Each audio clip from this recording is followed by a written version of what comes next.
li sadri wa yassir li amri wahlul 'uqdatam min lisani yafqahu qawli wahdi qalbi wasaddid lisani bihaqqi sayyidina Muhammad.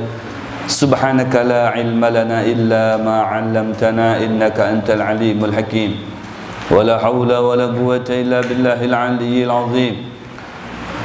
Nawaitu ta'alluma wa ta'lima al-ifadata wal istifadata wal hatha ala tamassuki fi kitabillah wa sunnati rasulih wa da'wata ila al-huda wa dalalata ala al-khair wa binniyat ma nawaw rijalna syuyukhuna wa aslafuna salihun. Qala al-muallif rahimahullahu ta'ala wa nafa'ana bih. Bismillahirrahmanirrahim. Qala Syekhul Imam al-Alim al-Allama Hujjatul Islam wa barakatul anam Abu Hamid Muhammad bin Ahmad Al-Ghazali At-Tusi qaddasallahu ruhahu wa nawwara darihahu amin. Alhamdulillahi haqqa hamdih wassalatu wassalam ala khairi khalqih Muhammadir rasulih wa abdih wa ala alihi wa sahbihi min ba'dihi amma ba'd. Ma'asyiral hadirin wal hadirat, para bapak ibu jamaah salat fardul maghrib musalla Darus Safa lingkungan perumahan Villa Darus Safa Lestari, Kota Samarinda, Kalimantan Timur, Republik Indonesia yang kita cintai, yang semuanya mudah-mudahan selalu mendapatkan curahan rahmat serta barokah dari Allah Subhanahu wa taala dan selalu dilindungi oleh Allah Subhanahu wa taala, baik kita dan keluarga kita dan orang-orang di sekitar kita. Berikut para pendengar dan yang menyaksikan langsung pelajaran pada malam hari ini di mana saja berada, semoga semuanya menjadi amal ibadah yang sempurna dan semoga dibalas oleh Allah dengan pahala yang berlipat ganda. Berikutnya kita kembali mengkaji kitab Marakil Ubudiyah atau Bidayatul Hidayah li Hujjatil Islam wa Barakatil Anam Abu Hamid Muhammad bin Muhammad Al-Ghazali At-Tusi.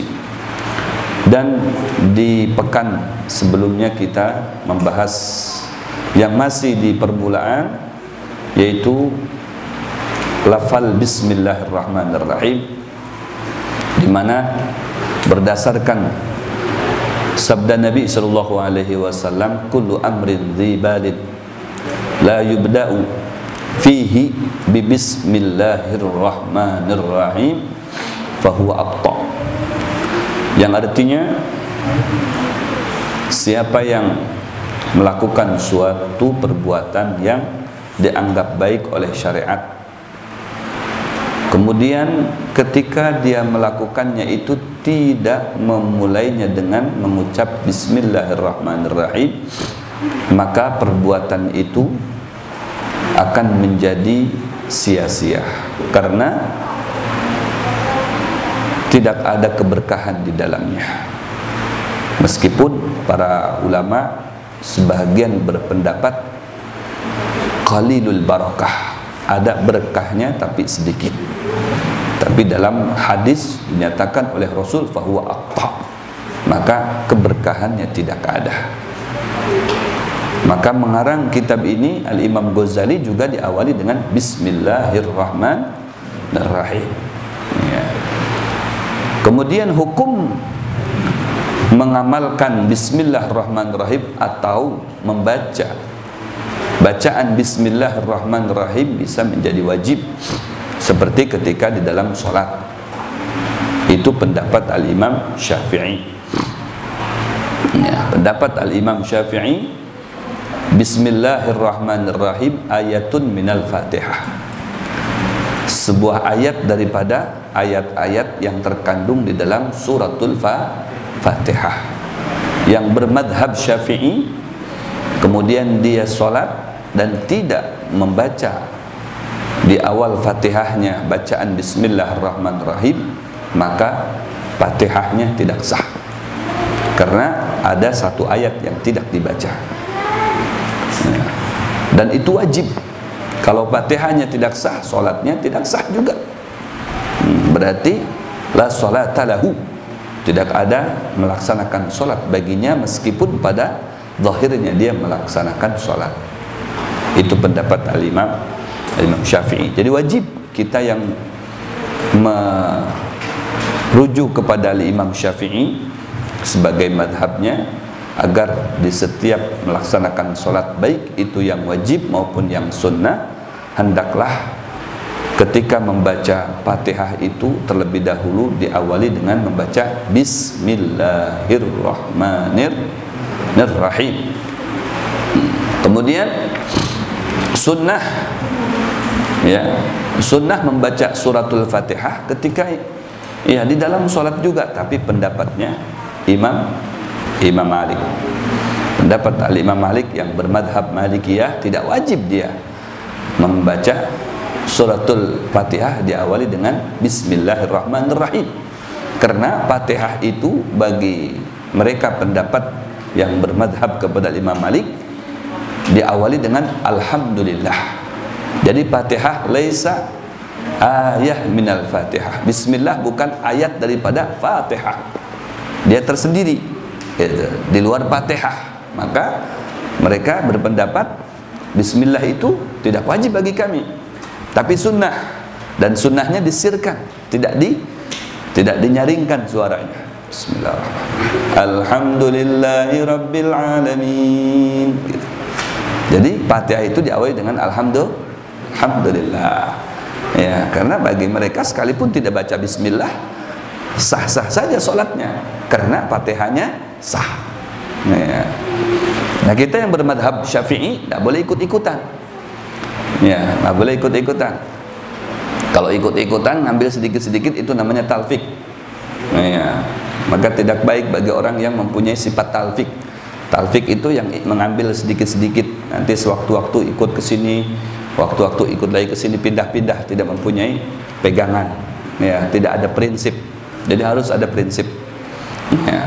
Boleh berpindah madhab sementara di saat-saat mendesak, seperti ketika kita umroh, di saat melaksanakan tawaf, ya kan, di situ harus bersuci. Nah, kita ketika bersuci itu boleh berpindah madhab. Ini pendapat mu'tamad, pendapat yang kuat, ya, pendapat yang kuat, pendapat yang kuat bagi Al-Imam Malik, ya. Tidak batal ketika di dalam tawaf itu sekalipun bersentuhan dengan lain jenis, seperti laki-laki dengan perempuan, atau kita bawa istri kita sendiri, ya kan, dilindungi.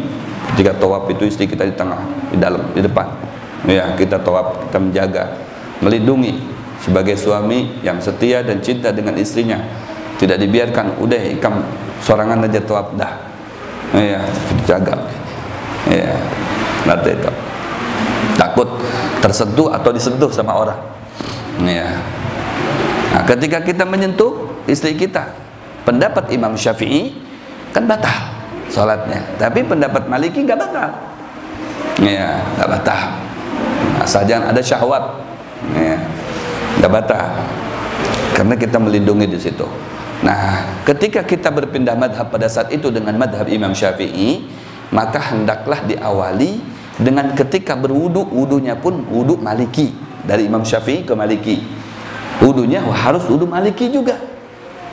Di antara perbedaan antara wudu Maliki dengan wudu Syafi'i, ya, bagi Imam Syafi'i lah mengusap rambut di kepala cukup minimal dengan 3 helai rambut sampai dengan kulitnya, ya. Itu pendapat madhab Syafi'i. Jadi ketika mengusap, kalau bagian rambut mengusap, kalau tangan membasuh, kaki membasuh, ya. Kalau pakai gayung itu dibasuh seperti ini, ya. Kalau pakai gayung, kalau pakai keran berarti kan begini, basuh. Tapi kalau bagian rambut kan nggak ada, dibasuh begini, iya. Makanya diusap, diambil sedikit, tempel di rambut. Boleh bagian depan, boleh bagian pinggir, samping, boleh bagian belakang sini. Yang penting masih kategori kepala, ya. Minimal 3 helai rambut. Kalau rambutnya sudah pakai jeli, sayang, takut rusak, Ya, bagian depannya sudah pakai dibikin kayak anak.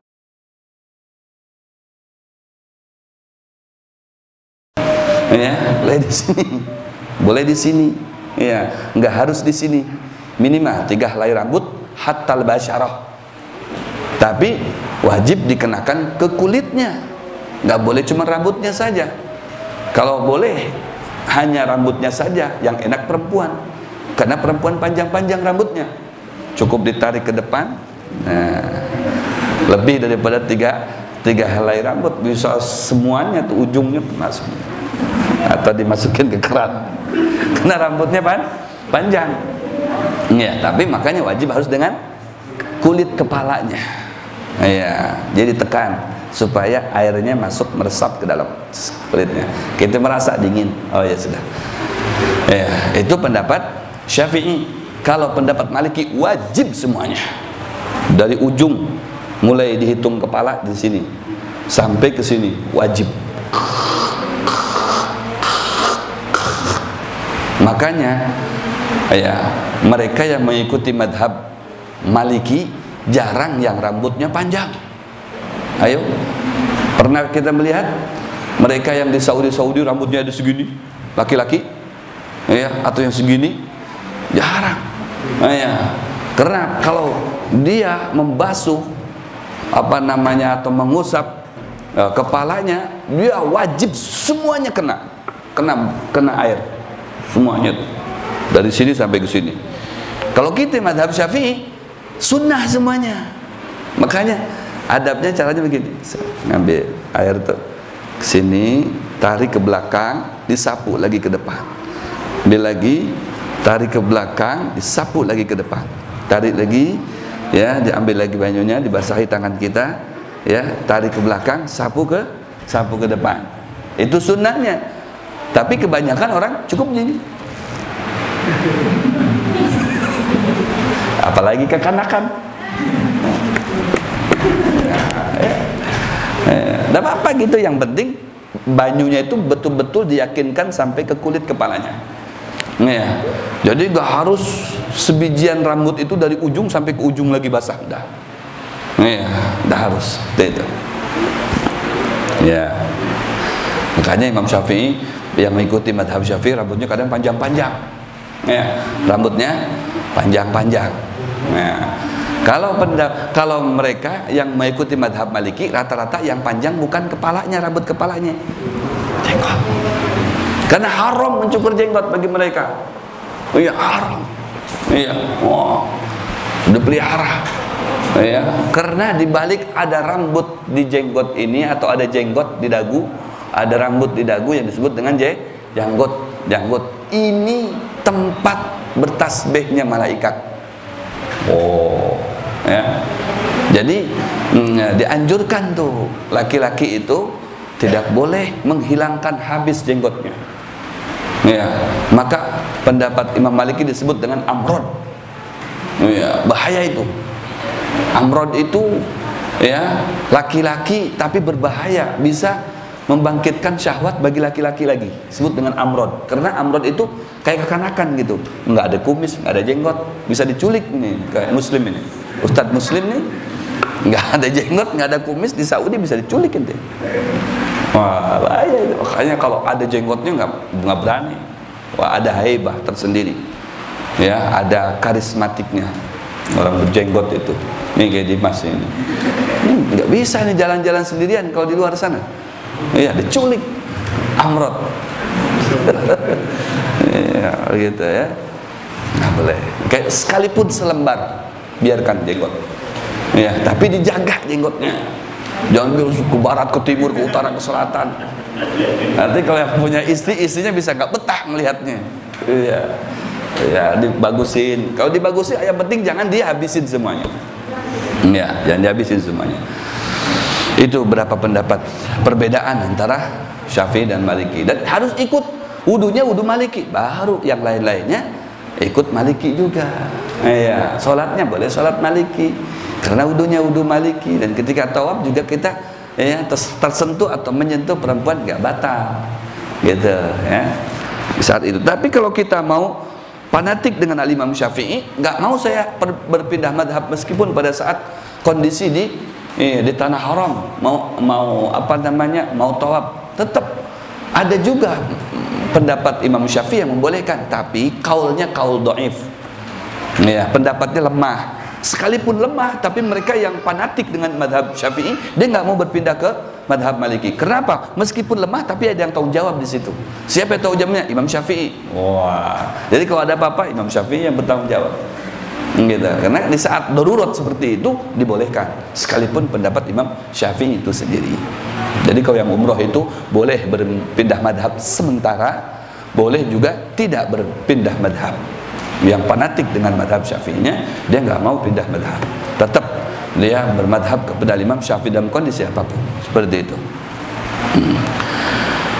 Kemudian sunnah juga ketika apa namanya, melakukan yang sunnah, melakukan yang sunnah, kita sunnah, untuk membaca Bismillahirrahmanirrahim.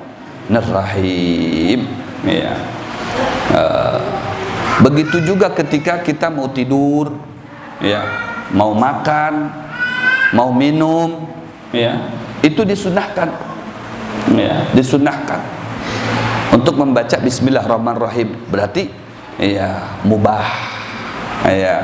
Kita ngambil barang apa Bismillahirrahmanirrahim, ambil buku Bismillahirrahmanirrahim, ngambil sendal disimpan ketika kita masuk, disunahkan. Kalau perkaranya yang mubah, jadi mubah baca Bismillahirrahmanirrahim. Kemudian yang sifatnya mubah seperti makan, seperti minum, minum baca Bismillah, kemudian apa namanya, tidur, kan mubah itu, tidak sunnah tidur itu, mubah. Artinya seseorang boleh tidur, boleh tidak, sekehendaknya saja. Boleh makan, boleh tidak. Ini makan kan, aku udah mau, ya sudah, namanya mubah. Itu mubah. Tapi ketika kita baca Bismillah di situ, kalau kita niatkan membaca Bismillah tadi itu, kita makan untuk supaya apa? Supaya badan kita kena nutrisi, jadi sehat. Kalau sehat untuk ibadah kepada Allah, jadi dapat pahala. Gitu. Jadi dapat pahala. Apalagi kalau perihal yang sunnah, kita baca Al-Quran kan sunnah tuh.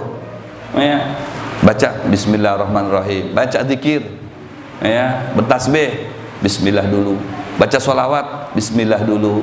Wah, itu luar biasa. Kita secara langsung itu dapat pahala.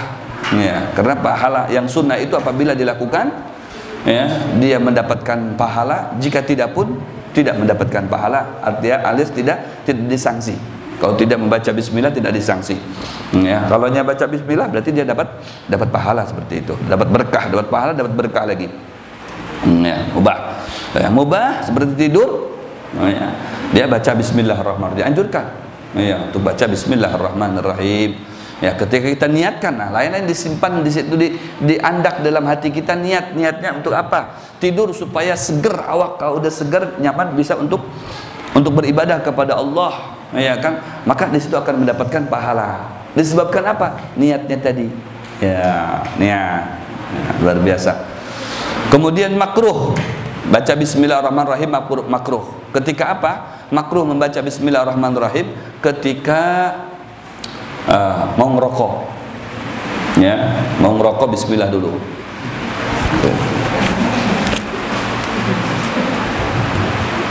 Bismillahirrahmanirrahim.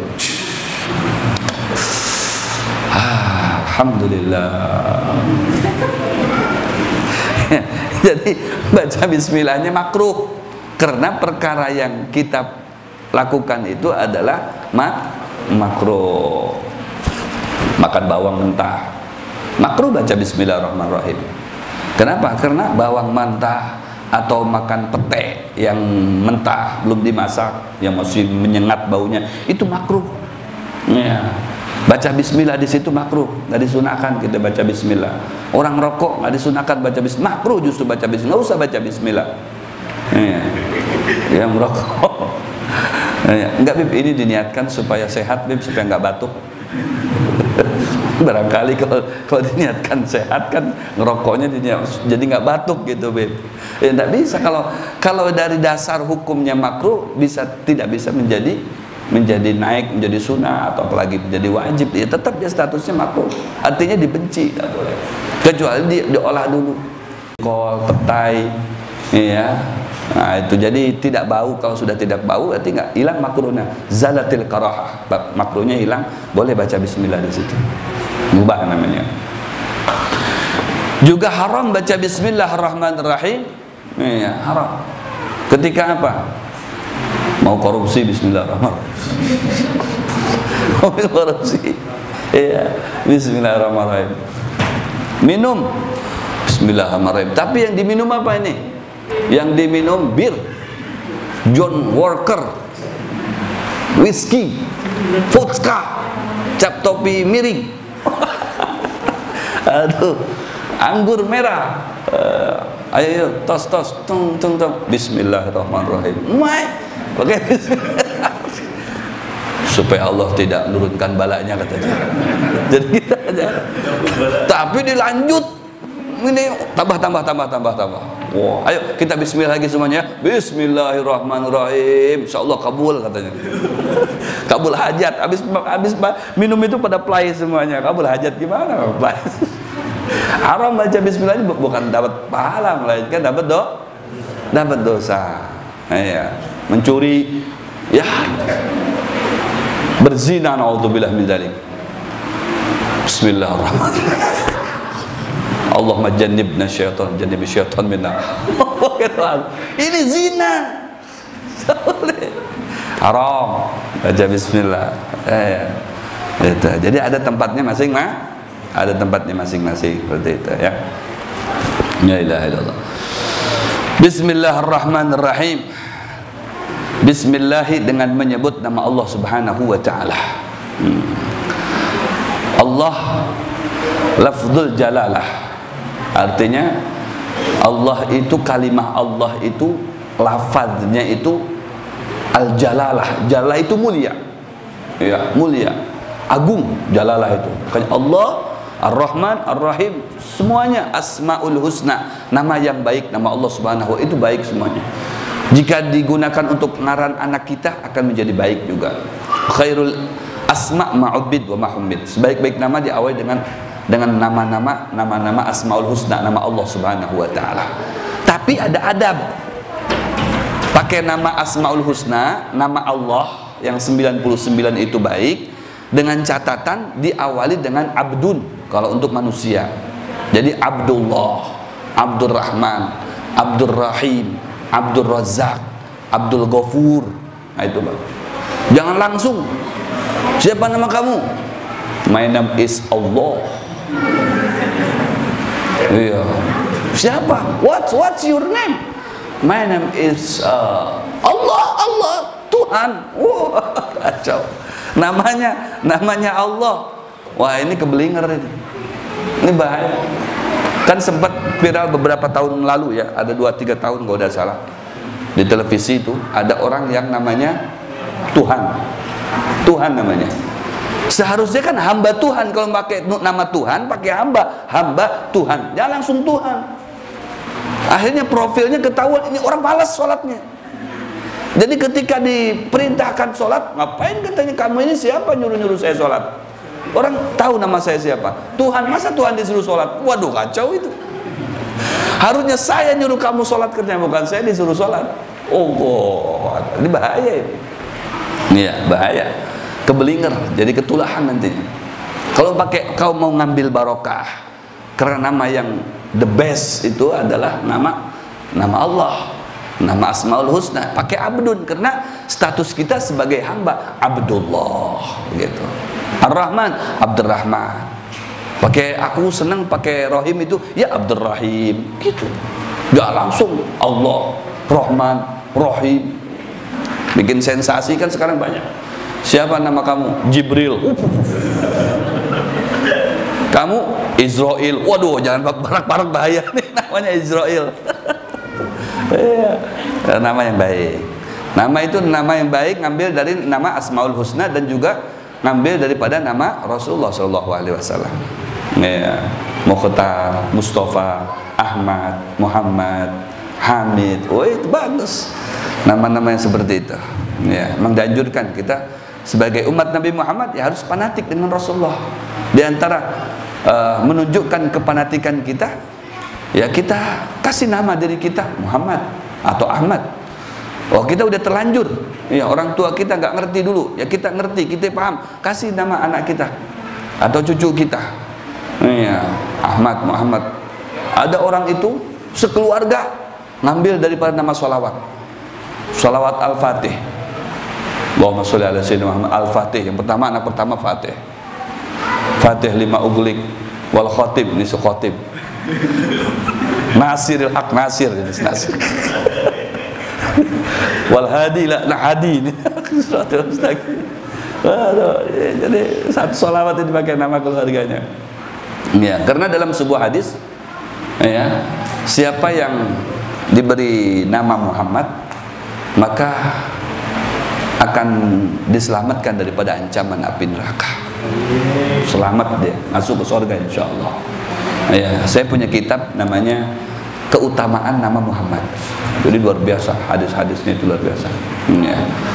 Sampai kata Rasulullah, siapa yang mempunyai 3 anak, dia sebagai umatku, cinta kepadaku, tapi satu pun dari 3 anak itu tidak ada dinamai nama Ahmad atau Muhammad, dusta dia yang aku cintanya kepadaku, kata Rasulullah. Oh, luar biasa.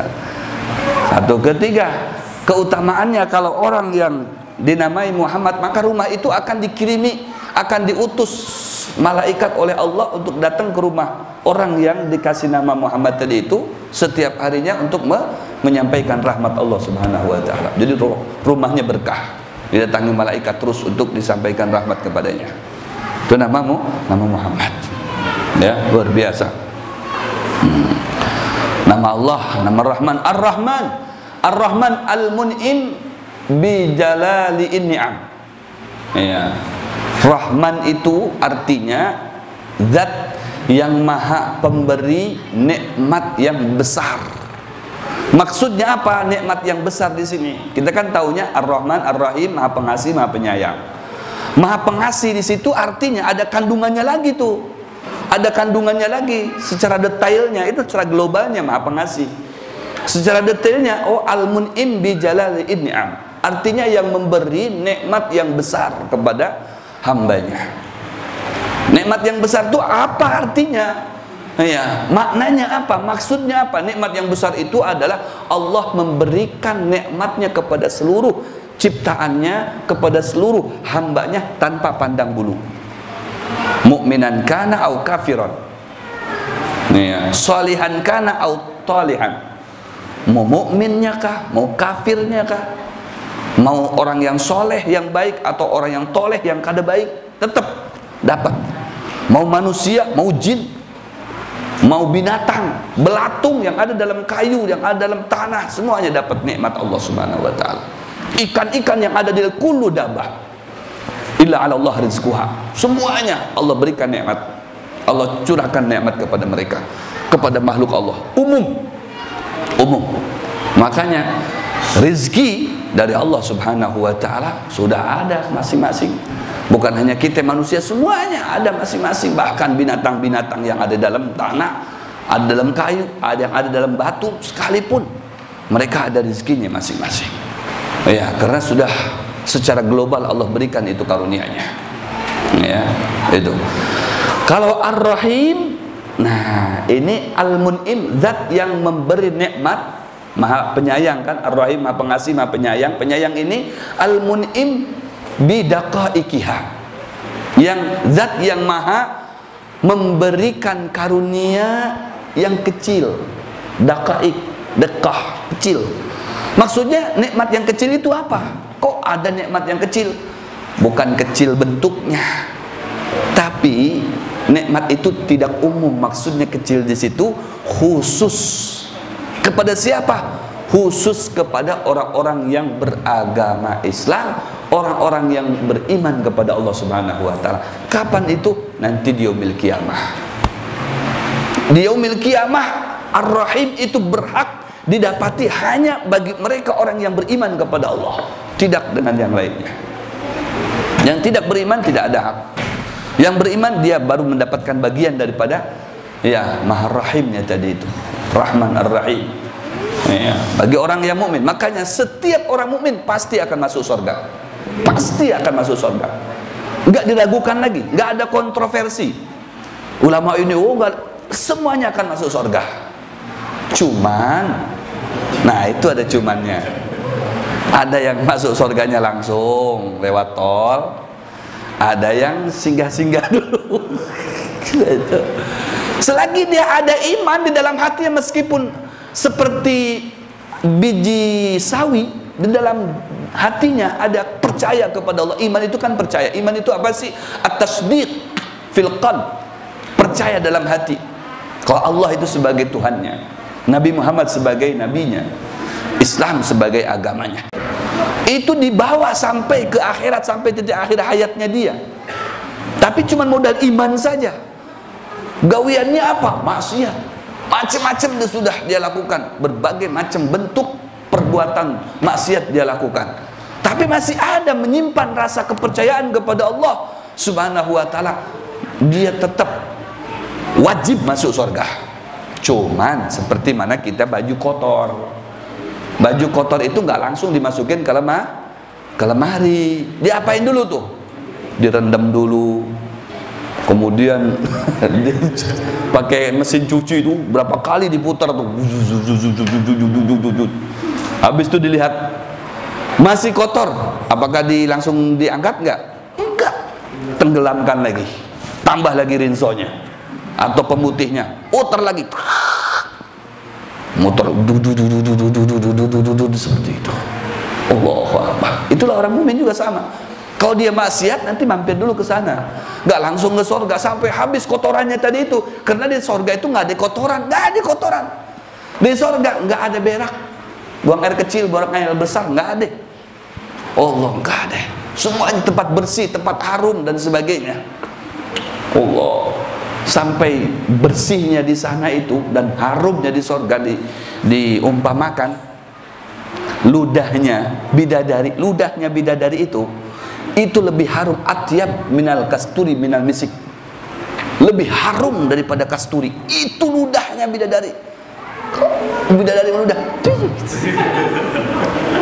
dicium, Masya Allah, langsung jadi minyak harum, lebih harum daripada kasturi. Luar biasa itu ludahnya. Upilnya nggak ada upil. Allahu Akbar, bidadari. Aduh, lebih harum. Jadi nggak ada kotoran di sana. Jadi kotorannya itu ulama menyatakan kotorannya manusia itu cuman jadi keringat. Sudah. Jadi jangan nanti dihayalkan, dipikirkan di surga itu ada toilet. Aduh, saya gimana ya pas begitu melihat rumah besar. Waduh, ini punya saya kayak ini kan? Ya ini punya kamu. Nanti bayar pajaknya gimana? Mikir bayar listriknya gimana? Aduh, Darun Nikmah ini nggak ada bayar listrik, nggak ada bayar pajak, nggak ada. Oh iya, nggak bayar TV kabel, nggak ada. Free semuanya. Mau kita menggunakan kolam renangnya boleh, kebunnya, buah-buahannya, tinggal mutikin aja. Aduh, musim terus. Ya, musim terus. Fi sidri makhdud wa talhim mandud wa dhilli mamdud wa ma'im maskub wa fakihatin katsirah la maqtu'atin wa la mamnu'ah. Enggak ada putus-putusnya, enggak ada larangan. Kita mau buah apa macam-macam, buah anggur, buah apel, ada semuanya di sana. Allahu Akbar. Furushi marfu'ah, tempat tidur yang empuk-empuk. Aduh. Namanya juga Darun Nikmah. Tapi untuk bisa sampai ke sana, kalau kita berlumuran dosa itu nggak bisa langsung. Dicuci dulu, yaitu di neraka. Sesuai dengan perbuatan dan kedoliman kita. Kamu katanya dicuci dulu ya, kira-kira kata Allah mungkin kamu setahun, kamu 2 tahun. Cuma 2 tahun. Satu harinya di sana itu 1000 tahun di sini. Jadi jangan girang dulu yang 1 tahun. Kamu 1 tahun aja di sana. Wih, cuma setahun, apa-apa.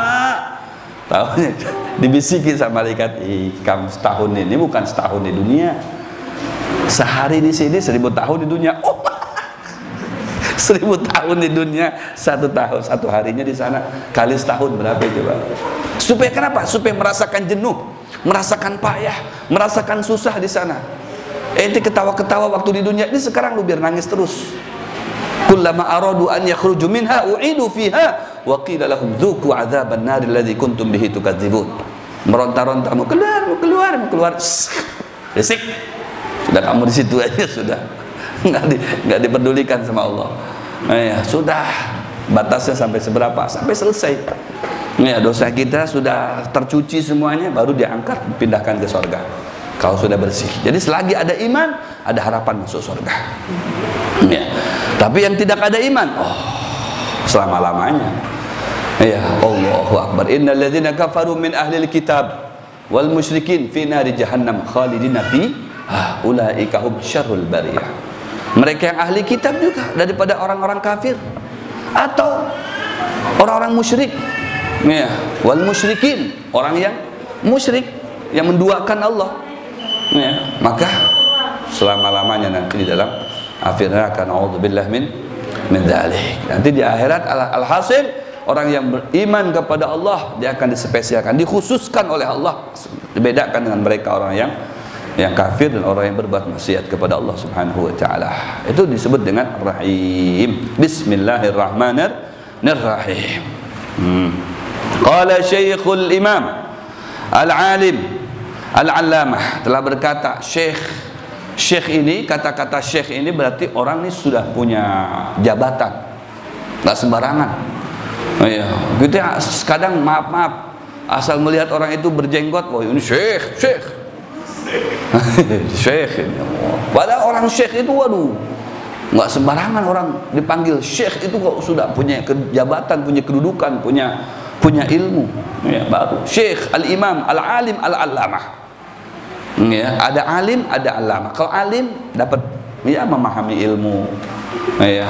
Kalau allamah itu sigah mubalaghah, sangat alim. Kalau udah allamah sangat alim ini, dia harus hafal ya 12 pan ilmu. Harus paham dia 12 pan. Kalau ilmu tasawuf dari mabadi' sufiyah sampai akhir dia paham. Fikih dari mabadi' fikih sampai akhir paham. Tauhid dari awal sampai akhir paham. 12 pan itu paham, disebut dengan allamah. Apalagi kalau sudah arif billah, nggak sembarangan. Ini kadang maaf kita ini kalau sudah ada bajunya lain, berjubah apa semuanya. Ini yang penceramah kita adalah al-mukarram, al-muhtaram, al-allamah, al-arif billah. Sudah al-mukarram, al-muhtaram, al-allamah, al-arif billah. Waduh, baca Quran ya. Kalau sudah allamah berarti hebat, betul-betul alim. Hujjatul Islam. Iya, jadi hujjahnya orang Islam kalau ada apa-apa kepada beliau. Itu Imam Ghazali. Ada permasalahan apa datang kepada beliau. Barakatul anam, mengayomi manusia. Berkah. Iya, mengayomi manusia. Abu Hamid Muhammad bin Muhammad Al-Ghazali Atusi qaddasallahu ruhahu wa nawradarihu. Amin. Alhamdulillah, insyaallah akan kita bahas di pertemuan yang akan datang. Mulai dari alhamdulillah sampai wassalam nanti. Mudah-mudahan Allah panjangkan usia kita, Allah sehatkan kita, Allah jauhkan dari segala mara bahaya, bencana, musibah dan virus corona, amin. Serta anak-anak kita dan begitu keluarga besar kita dan lingkungan kita mudah-mudahan dijaga oleh Allah Subhanahu wa taala. Dan kita semuanya mudah-mudahan selamat di dunia dan selamat nanti di akhirat, dan semuanya qabul hajatnya, amin. Dimudahkan segala urusannya, usahanya digampangkan oleh Allah Subhanahu wa taala. Ala hadiniya kullina salihah wa ila hadratin Nabi Muhammad sallallahu alaihi wasallam bisirril Fatihah. A'udzu billahi minasyaitonir rajim. Bismillahirrahmanirrahim. Ya Rabbana salli ala sayyidina mustaqim. Amin. Bismillahirrahmanirrahim. Alhamdulillahirabbil alamin. Allahumma shalli ala sayyidina Muhammad wa ala ali sayyidina Muhammad. Nas'aluka ilman nafi'a wa 'amalan salihan mutaqabbala wa rizqan halalan katsiran tayyiban barakan fi. A'udzubika min ilmin la yanfa' wa qalbin la yakhsha wa 'amalin la yurfa' wa du'ain la yastajabu lahu. Nas'aluka ilman ladunya wal mashrab safil hani wa hab ya ghani. Rabbana atina fid dunya hasanah wa fil akhirati hasanah wa qina adzabannar. Sallallahu ala sayyidina Muhammadin nabiyil ummi wa ala alihi washabihi barik wa sallim. Alhamdulillahirabbil alamin. Taqabbalallahu minkum minna wa minkum taqabbal ya karim. Assalamualaikum warahmatullahi taala wabarakatuh.